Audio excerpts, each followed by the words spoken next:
Welcome friends. আজকে আমরা যে স্ট্রাকচারটা নিয়ে আলোচনা করব সেটা হলো আনলেস। আনলেস এর মানে হলো যদি না, না হলে। এটি নেগেটিভ কন্ডিশন বোঝায়, অর্থাৎ কোনো শর্ত পূরণ না হলে ফলাফল হবে না। ঠিক আছে, তো এই আনলেস এটা একটা খুব ইম্পর্ট্যান্ট একটা ফ্রেজ। ডেইলি লাইফ স্পোকেন ইংলিশের ক্ষেত্রে এটা অবশ্যই আমাদের জানা উচিত। তো সেটাকে আরও ভালো বোঝার জন্য আমাদের বেশ কয়েকটা সেন্টেন্স নিতে হবে। তো প্রথম সেন্টেন্সটা হলো, তুমি পরিশ্রম না করলে তুমি সফল হতে পারবে না। You will not succeed unless you work hard. You will not succeed unless you work hard. দ্বিতীয়, সে ডাক্তারকে দেখাবে না যদি না তার শরীর খুব খারাপ হয়। She will not see the doctor unless she feels very sick. Number 3, আমি বাইরে যাব না যদি না বৃষ্টি থামে। I will not go outside unless the rain stops. I will not go outside unless the rain stops. Number 4, তুমি তাকে ক্ষমা না করলে সে দুঃখিত হবে না।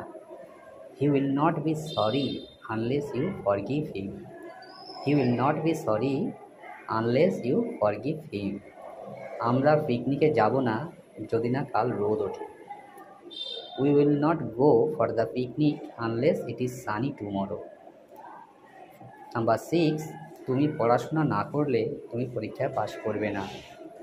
You will not pass the exam unless you study. You will not pass the exam unless you study. আমি তোমাকে সাহায্য করতে পারবো না যদি না তুমি আমাকে বলো। I cannot help you unless you tell me. I cannot help you unless you tell me. Number 8, সে ঘুম থেকে উঠবে না যদি না তুমি তাকে ডাকো। He will not wake up unless you call him. He will not wake up unless you call him. তুমি দরজা খুলবে না যদি না তুমি তার কণ্ঠস্বর চেনো।